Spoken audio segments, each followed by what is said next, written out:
So we went to the city of lights and love, Paris!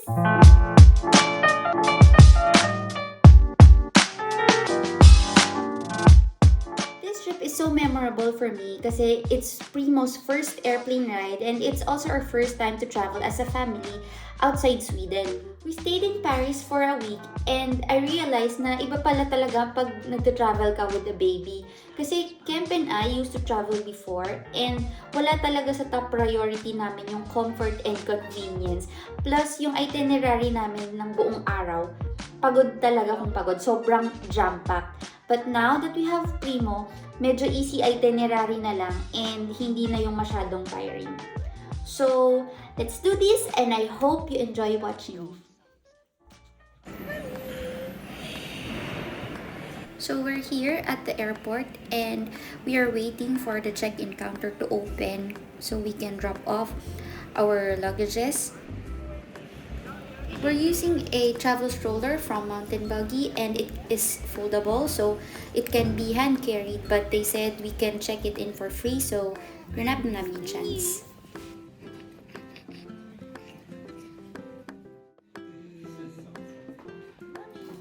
Primo is eating sachet in a puree. So, bumili kami ng marami nito, different flavors, enough for the trip para ito na lang muna yung kainin niya. It's hassle-free and easy to eat. We're already inside the plane and we're ready to go!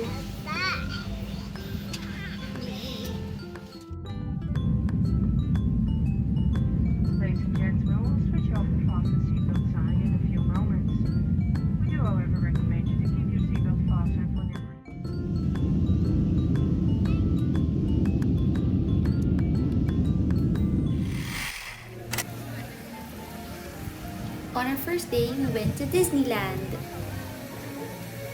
Votre attention, s'il vous plaît. Nous vous rappelons que l'accès à Disneyland. So, umaga pa lang, may pila na sa entrance kasi chine-check nila kung lahat ng papasok ay fully vaccinated. So, everyone must present their COVID pass. Upon entering the park, you can see Mickey and Pluto welcoming their guests. And since it's Christmas time, the park is nicely decorated with Christmas decors. And they also have this huge Christmas tree.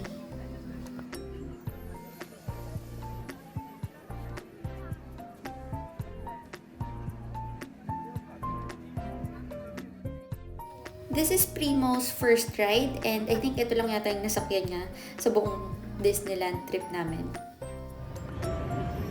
We chose to stay sa second level ng ship para mas maganda yung view, but I think Primo is not amused sa mga nakikita niya sa paligid. So we took him instead sa meet and greet with Mickey and friends kahit na hindi pa naman talaga kilala ni Primo kung sino sila. As for me, hindi na ako nag-expect na may masasakyan akong rides kasi kasama na namin si Primo. But pinagbigyan niya ako na makasakay ng 2 rides. The average queue time for each ride is 50 minutes. So, tulog lang siya while I'm queuing and pagkatapos ko sumakay, gising na siya ulit.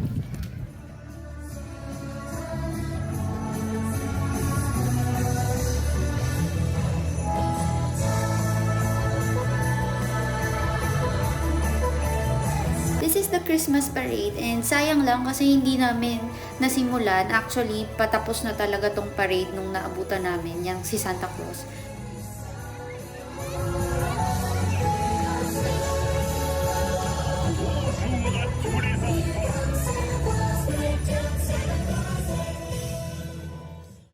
So, trinay ni Kem kargahin si Primo sa shoulders niya pero naiiyak si Primo kasi masyado yatang maingay yung paligid. Kaya, yeah, but he's still cute. We had to leave the park around 6 p.m. kasi 5 p.m. pa lang sarado na yung mga restaurant sa park. So, we had to find a place where we can have dinner. We ate at Hunter's Grill. So, restaurant talaga siya ng isang hotel which is like 20 to 30 minute walk from Disneyland.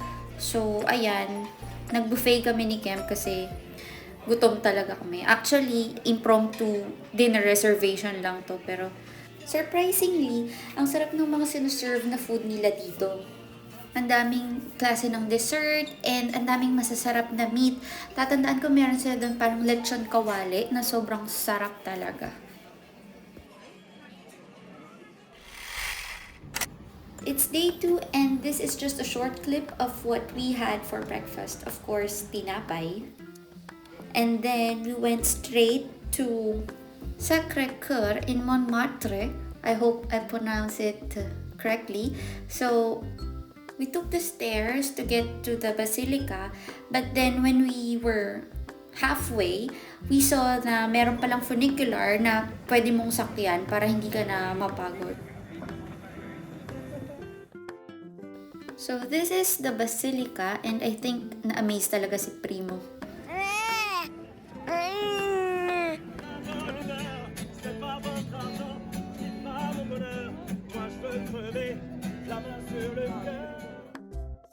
Montmartre is filled with street artists and it would be nice kung na-explore talaga namin yung place kasi sobrang artsy feels dito. Okay. Okay. Easy. Is it delicious? Yes. We had our lunch in Le Consulat where I had my first onion soup and escargot. Yes. Oh, Like it's not little, it's big. go. Take the bite.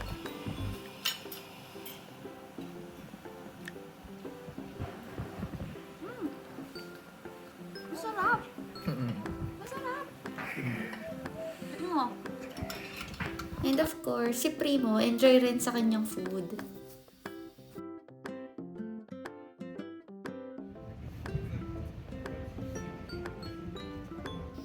Then we went to the Louvre Museum. Ito yung mga iconic triangles na sikat sa Paris. And of course, our little boss is sleeping. Oh, wow. So, the Louvre is an underground museum where Mona Lisa and Venus de Milo can be found. Some say that you cannot finish exploring this museum in a day. So, ganun talaga siya kalaki. And here is a video of Ken teaching his son how to appreciate art, pero parang walang pakialam si Primo. And yes, ganito talaga kalalaki yung painting sa museum and nakaka-amaze na kung paano nila to pinaint. And here is the queue para makapagpa-picture kay Mona Lisa. And as you can see, sobrang haba. Kaya hindi na kami nag-attempt pumila pa. But here is Primo taking his souvenir shot sa gilid-gilid. After we saw Mona Lisa, we went out of the museum and bought some macarons. And yeah, we just went outside and did some photo ops. We had ramen for dinner. The place is called Kodawari Ramen Tsukiji and it feels like we traveled instantly to a fish market in Japan. Mukha kasing legit lahat. Even yung decors and yung kalat sa fish market mukhang totoo. And it is also my first time to try a fish-based broth ramen and surprisingly, it tasted good and hindi siya malansa like I expected. Good morning. Hi. On our third day, we went to Château de Versailles. Medyo malayo siya sa Paris, mga 21 kilometers ata, so we got an Uber to get there. Versailles is a palace built for King Louis and sobrang nakaka-amaze pala kasi may ganitong klaseng palasyo back then. It's so glamorous and for me, ang favorite part ko talaga ng palace is itong Hall of Mirrors kasi parang Cinderella feels dito. Parang mga pang Great Gatsby, parang yung mga Bridgerton, gano'n. Tapos naka-gown kayo and sayaw-sayaw lang. Parang, ang saya. Then we had brunch in Angelina. Meron silang branch sa Paris mismo but we decided to try it here para iwas sa medyo touristy place. Angelina is famous for their hot chocolate so we both ordered it. Kemp also got Mont Blanc, which is their signature pastry. I ordered their Parisian breakfast, which includes a croissant, pan au chocolat, bread rolls with 3 different jams, juice, and hot chocolate. Then we went out to explore the gardens of Versailles. Ito na yata yung pinakamalaking garden na napuntahan ko. I suggest that you rent a golf cart para mas ma-explore nyo yung place. But for us, we just walked around and bahala na kung saan kami mapunta.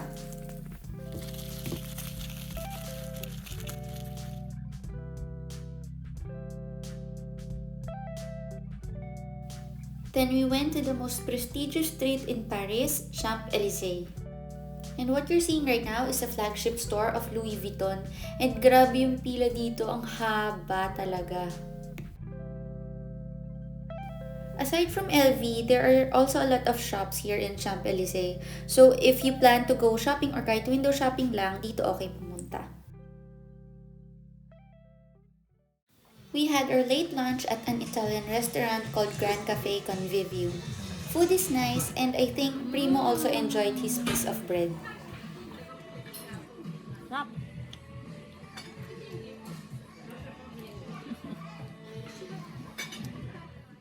Buti ka lang.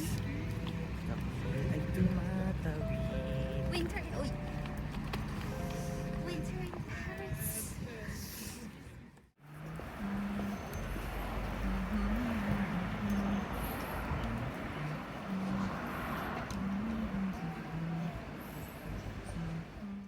Sobrang cloudy that night, kaya mukhang naputol dito yung Eiffel Tower.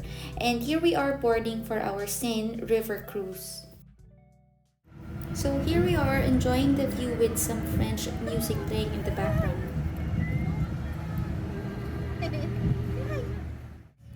So unfortunately, Paris is not a stroller-friendly city. So ganito yung ginagawa namin lagi kay Primo.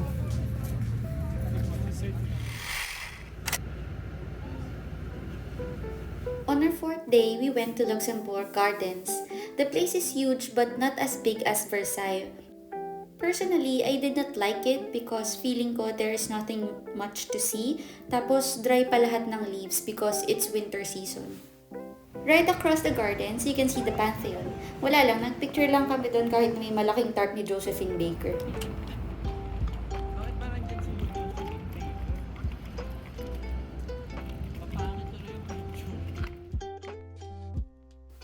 Then we went to see Notre Dame. Ang ganda ng architecture ng cathedral, kaso sayang lang nasunog yung isang part niya noong 2019. Kev.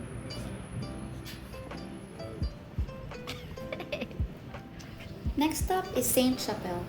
It's a Gothic-style church na maraming stained glass sa loob. And it's not just a simple stained glass. Talagang mind-blown ako na may image pala yung bawat glass and it tells the story of the Bible. Then we went to Trocadero. Dito ko sobrang na-appreciate yung ganda ng Eiffel Tower.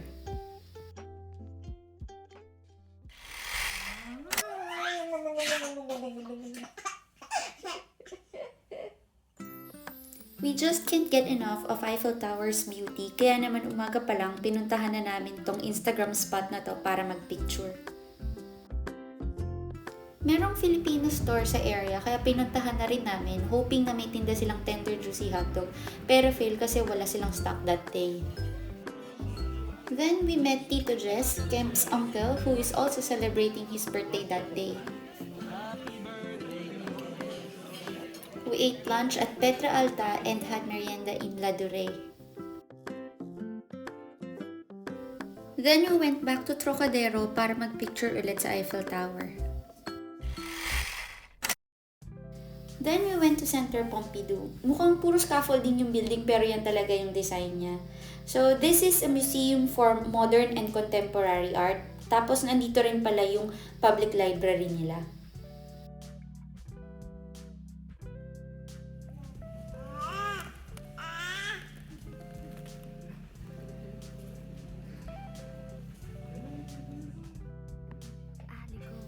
For lunch, we tried aligot. It's a French dish made of mashed potatoes and cheese.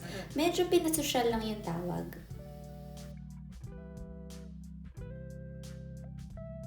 After lunch, we met our friend Trisha and tumambay lang kami sa hotel kung saan siya nagsistay.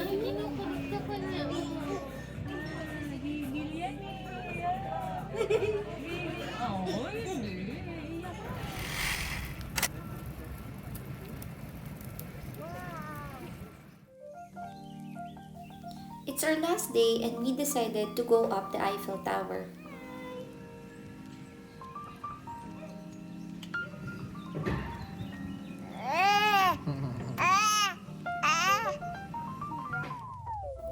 It was a bit cloudy and medyo malamig so we did not go to the summit. Hanggang second floor lang kami.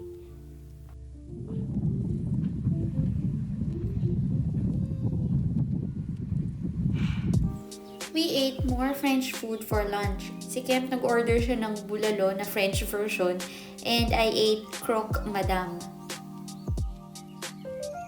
And of course, I'm not leaving Paris without eating their street food, crepe.